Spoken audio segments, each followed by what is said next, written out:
Step 2, you're going to sew the rise. So you're going to have one leg inside out and one leg right side out.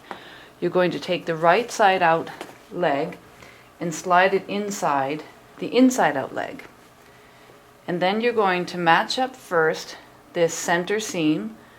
So having good to good, pin that right in the middle, keeping the seams open and flat. And then pin one top, the corners exactly together, and the other top, matching those two corners again exactly together. Then you're going to pin all in between. It helps if you have a person hold this for you, but you're going to make sure the two edges are together. Now my edges are serged, yours may or may not be. That's not a problem. And I would say you're going to put pins about every 10 centimeters. So you stretch it slightly. It's easier to pin it together if it's a little bit tight. And I prefer to put the pins perpendicular so that when you're sewing, those yellow heads don't get in the way of the presser foot. And now you'll bring it to your machine to sew. But before I do that, I'm going to take a piece of tailoring chalk and I'm going to draw a line on the 15 all the way through, because some people find curves a little harder to sew, and if you have a line to sew on, it does make it a little bit easier. So to sew the rise, I'm going to first make my machine a free arm. I'm going to remove the bin so that I can slide one side of the rise underneath, because what I don't want to do is sew them shut. That can happen very easily. So I'll start at the top on the left side. I'll line it up by the 15, put the foot down, making sure at least a centimeter of fabric is underneath the foot.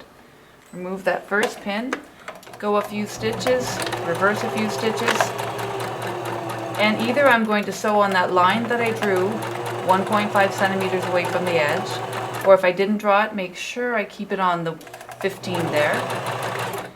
The first part is straight, so that's not so bad. But then as you go down, you're going to hit the curve. And then you have to take a little more care, be a little more deliberate, and turn and maneuver, manipulate that fabric a little bit more. Stop when you get to the center, check underneath. See, my seam has closed, so open it up with your fingers. Hold it down, take that pin out, and make sure on the top and bottom that seam stays open and flat.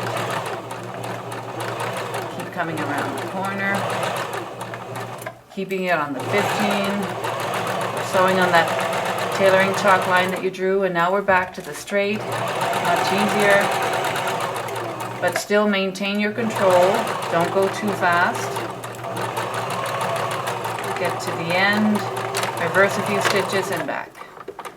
Needle up, foot up, pull those threads. If they're not coming easily, wiggle the wheel. Cut the threads short at the fabric, long at the machine, and then cut your original threads. Now you're going to reinforce the seam. You're going to line it up, and you're going to sew it just to the right, a few millimeters from where you just sewed it. So you want two lines very close together. So I'm going to use a line I just sewed as my guide. So I'm not sewing over here by the edge, I'm sewing very close to the sewing line that I just sewed. And I'm keeping this inside again so I don't sew it shut.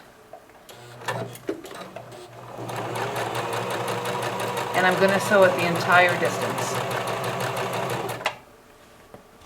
Sewn, that we've reinforced, sewn twice. You're going to pull one leg outside of the other so that now it looks like a pair of boxers.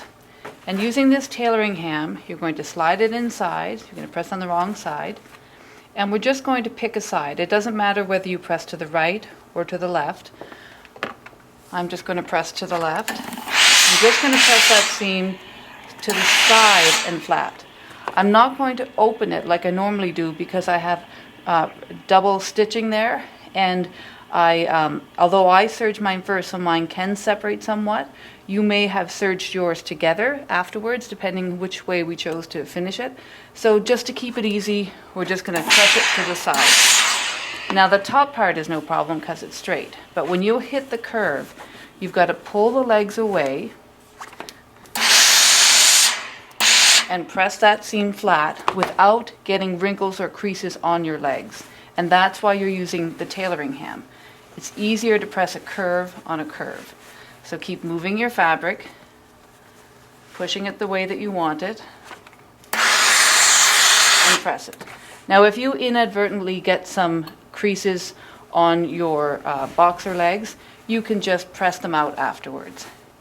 So press the entire length, because remember, pressing is as important as sewing, so that you flatten those seams and make them look professional.